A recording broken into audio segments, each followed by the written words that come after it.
तो दोस्तों, जैसे कि हम लोगों ने पीछे वीडियो में 10 क्वेश्चन सॉल्व किया था, अब नेक्स्ट वीडियो में भी हम लोग 10 क्वेश्चन सॉल्व करेंगे। इस तरीके से पूरा नीट का जो टॉपिक है कंप्लीट किया जाएगा।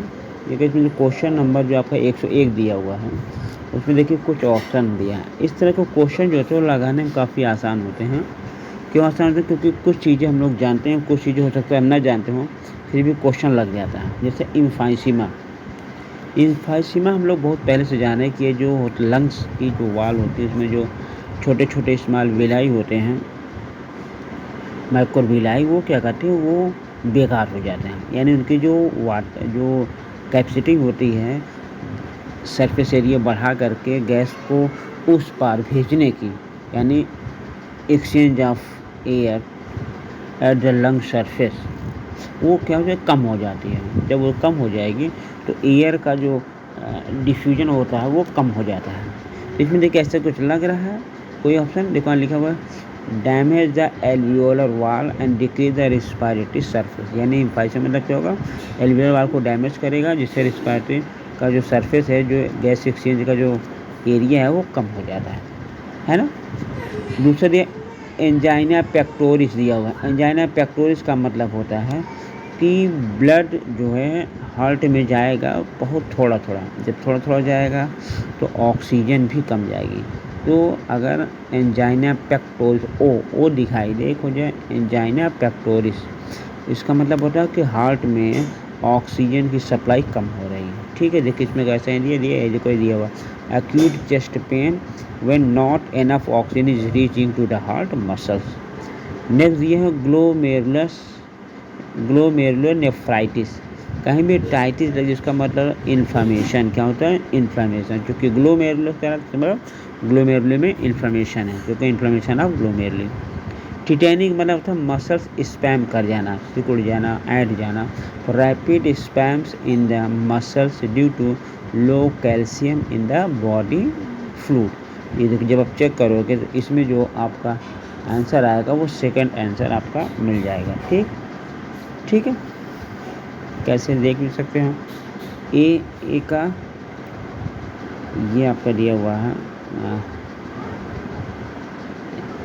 ए का थर्ड दिया, सॉरी, ए डैमेज एलवार को ये दिया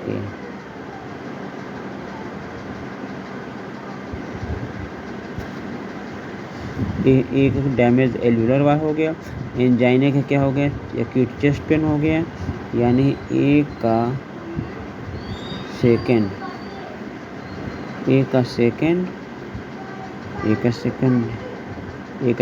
हो गया। और बी का क्या हो गया आपका, थर्ड हो गया। और सी का फोर्थ हो गया।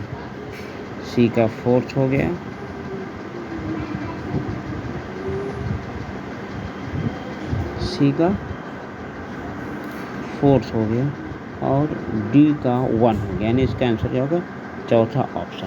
कौन सा ऑप्शन, चौथा ऑप्शन।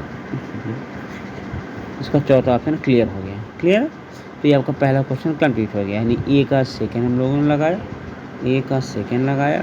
और बी का हम लोगों ने थर्ड लगाया। ठीक है, एक चेस्ट पे। ठीक, और सी का हमने 4 लगाया, और डी का हमने 1 लगाया। तो ये क्वेश्चन ऐसे होते हैं जो आसान दिया ताकि बच्चे आसानी से कर लें, है ना। कुछ क्वेश्चन तो टेढ़े मेढ़े दिए जाते हैं, बाकी आसान क्वेश्चन ढेर सारे ऐसे होते हैं जो आसान होते हैं। तो आइए नेक्स्ट हम लोग देखते हैं क्वेश्चन नंबर 102। ये भी देखिएगा, पढ़िएगा, समझिएगा। क्वेश्चन को सबसे ज़्यादा पढ़ने की कोशिश किया करो। जब आप पढ़ोगे तो काफ़ी क्वेश्चन से सही हो जाएंगे। जैसे यहाँ पर दिया गया है आपका, ध्यान से क्वेश्चन पढ़ेंगे तो क्वेश्चन आसानी से लग जाएगा। दिया हुआ है कि given below are 2 statement, 1 is labelled as assertion and second is reason. दिया कि both wind and water pollinated flower are very colourful and do not produce nectar. ठीक है, कह रहा है कि जो विंड पॉलिनेशन होते हैं और जो वाटर वाला होता है, उसमें क्या होता है, पहली चीज़ तो कलर नहीं रहेगा। क्या नहीं रहेगा, कोई कलर नहीं रहेगा। और क्या रहेगा, इसमें कोई नेक्टर नहीं होता। नेक्टर बेसिकली इंसेक्ट पॉलिनेशन के लिए होता है। किसके लिए, इंसेक्ट पॉलिनेशन के लिए होता है। ठीक है, सेकंड देखो क्या दिया हुआ है, सेकंड रीजन यानी ये आपका सही है। दूसरा क्या, the flower produce enormous amount of pollen grain and wind and water pollinated flower, बिल्कुल सही दिया आंसर, बिल्कुल इसका सही दिया हुआ है, यानी पहला सही है और दूसरा यानी एक्सप्लेनेशन ये दोनों सही हैं, लेकिन पहले का एक्सप्लेनेशन जो है दूसरा नहीं कर रहा है, दोनों अलग अलग पॉइंट है। तो इसमें हम कह सकते हैं कि बोथ, यहाँ पर second answer both explanation is true but not the correct explanation of A, ये सही है। ठीक है, यानी दोनों लाइन सही है आपका। ठीक है, कहते हैं कि जो आपको इंसेक्ट पॉलिनेशन होता है उसमें मेन जो फोकस होता है वो होता है नेक्टर का, होता है नेक्टर का, क्योंकि नेक्टर की खोज में इंसेक्ट जाते हैं और वहाँ से पॉलिनेशन करते हैं। कहते हैं जो बी होता है वो कलर ब्लाइंड होता है रेड कलर का, और वो ज़्यादातर लाइक करता है पर्पल या येलो कलर। ठीक है, चलिए नेक्स्ट क्वेश्चन हम लोग आते हैं। क्वेश्चन को अगर आप ज़्यादा पढ़ेंगे तो उतना टफ नहीं लगेगा। तो खुद आते हैं 103 पर। 103 को कह रहा है which of the following example are not a distil alcoholic bread. हम लोग देखते हैं जो एल्कोहल होता है वो दो तरीके का, एक होता है डिस्टिल और एक होता है नॉन डिस्टिल। ठीक है, तो इसमें एग्जाम्पल कुछ हम याद करें जो हो सकता है हमेशा के लिए। जैसे डिस्टिल में आपका आता है विस्की आता है, ब्रांडी आता है और रम आता है, ये तीन चीज़ें आते हैं डिस्टिल में। नॉन डिस्टिल में आता है वाइन और बियर, वाइन और बियर। ये पूछा क्या है आपसे, ये पूछ रहा है इसमें से बेवरेज जो है आपका क्वेश्चन, अब ध्यान रखो क्वेश्चन क्या कह रहा है, एग्जाम्पल नॉन डिस्टिल, यानी नॉन डिस्टिल मतलब वाइन और बियर, जो कोई एग्जाम्पल दिया या वाइन दिया होगा बियर होगा। देखो इसमें बियर दिया हुआ, थर्ड नंबर पे आपका बियर दिया हुआ, बियर और वाइन दो ऐसे हैं जो नॉन डिस्टिल्ड होते हैं। क्लियर है, चलिए अब आते हैं क्वेश्चन नंबर 104 पर। क्वेश्चन नंबर 104 देखो फिर एसोसिएशन, जहाँ पर एसोसिएशन रीजनिंग आए वहाँ पर आपको ध्यान से पढ़ना है। क्लियर, चलिए देखते हैं क्वेश्चन नंबर 104। देखो दिया कि is the floral formula of, अगर कहीं पर आपको इस तरीके का दिया हो, प्लस का निशान लगाया हो,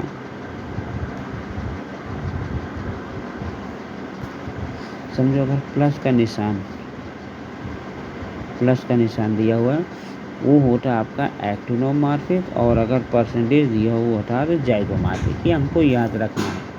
तो in the follow pharma x stand for zygote को उल्टा दे दिया है, प्लस दे दिया जाइगोमॉर्फिक दे दिया है, and nature of floral of G stand for inferior ovary. ध्यान रखिएगा, जी अगर नीचे दिया डंडा तो सुपीरियर ओवरी, और डंडा अगर ऊपर लगा हो तो ये आपका इन्फीरियर ओवरी।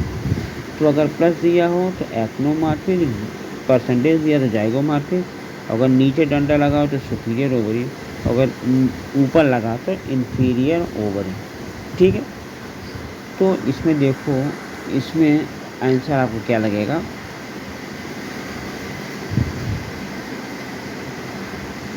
हाँ statement first is incorrect but statement second is correct. ठीक है, देखो क्या करेक्ट दिया रहा, स्टेटमेंट का फ्लोरल फार्मूला जाइगोमॉर्फिक ये तो गलत दिया हुआ, statement floral formula plus stand for आपका वेरी गुड, नेचर एंड जी क्या है सुपीरियर ओवरी के लिए दिया हुआ, वेरी गुड, यानी पहला सही है और दूसरा गलत। Stand one is correct and second is incorrect. Clear, आइए नेक्स्ट क्वेश्चन 105 हम लोग देखते हैं।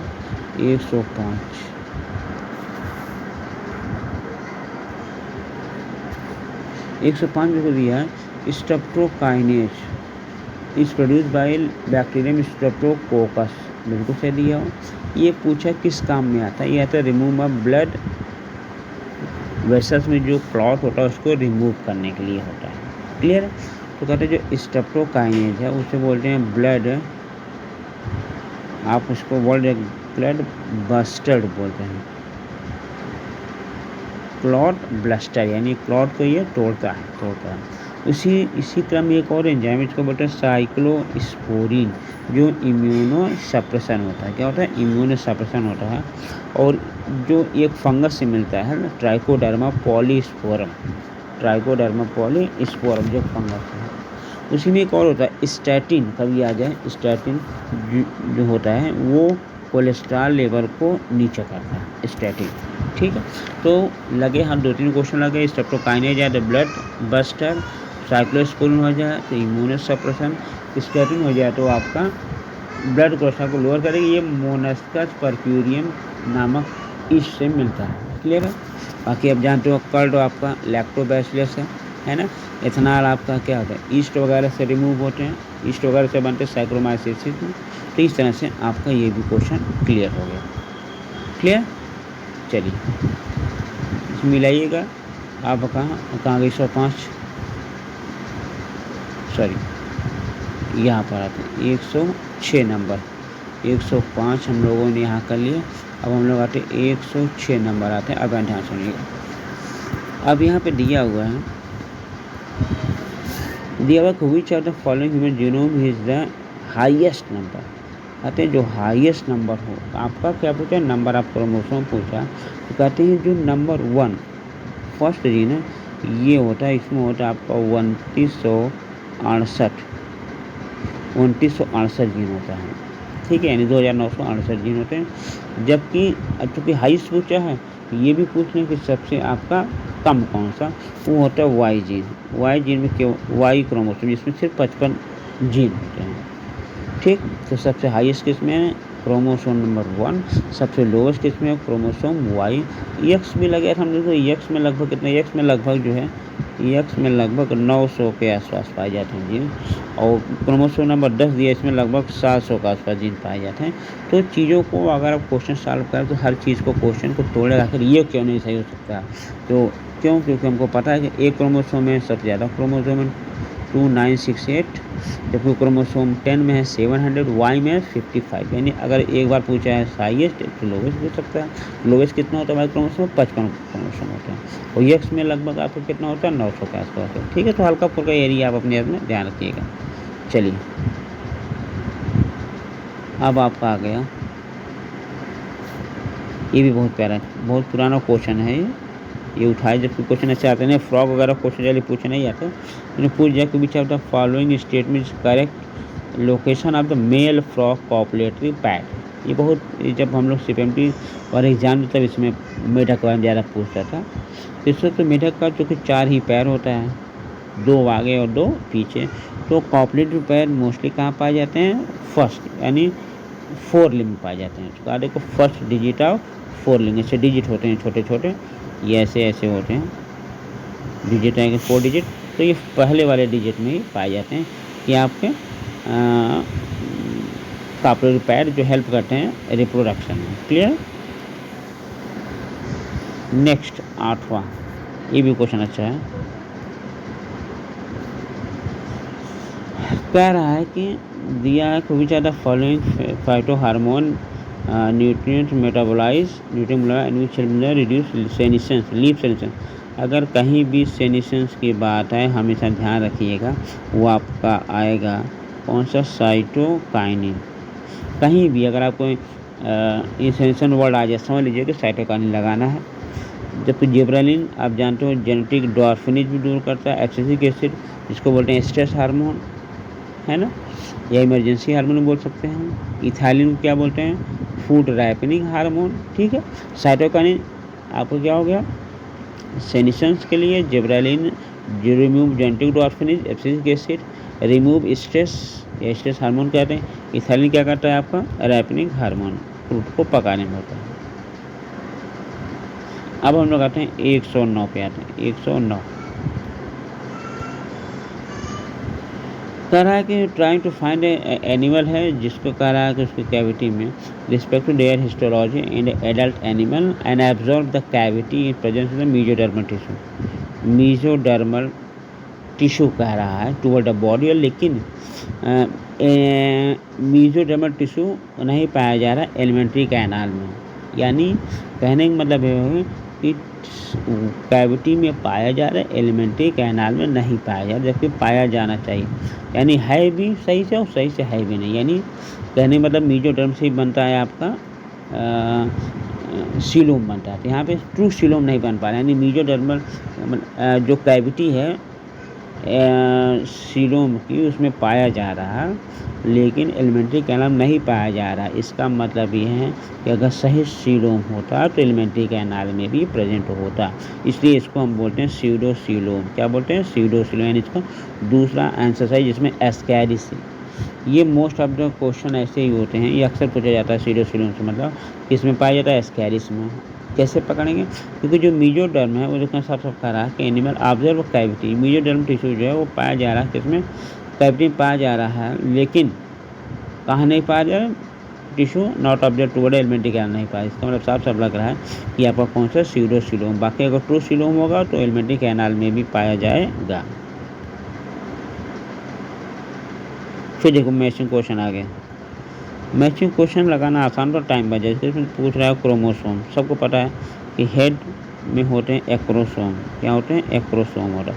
और एक्रोसोम में क्या होता है? एंजाइम होता है। और इसके बाद जो हेड होता है, हेड में क्या होता है? न्यूक्लियस। क्या होते हैं? न्यूक्लियस।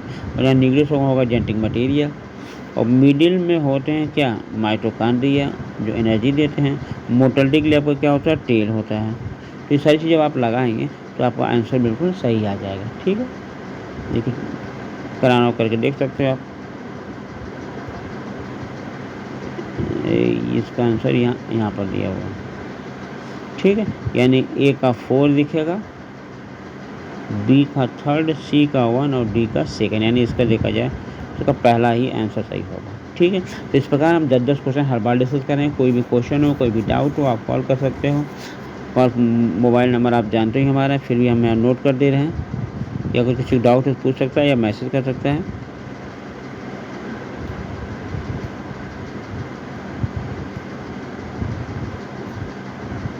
9339394734 कॉल करके आप पूछ सकते हैं। कोई डाउट हो, कोई क्वेश्चन हो। हम लगातार इस तरह 10-10 क्वेश्चन सॉल्व करें और देखेंगे कि अगर थोड़ा सा भी मेहनत और प्रैक्टिस करें तो आपका लाजवाब क्वेश्चन हो सकता है। ठीक है, मिलते हैं हम लोग इस तरह। थैंक यू, धन्यवाद।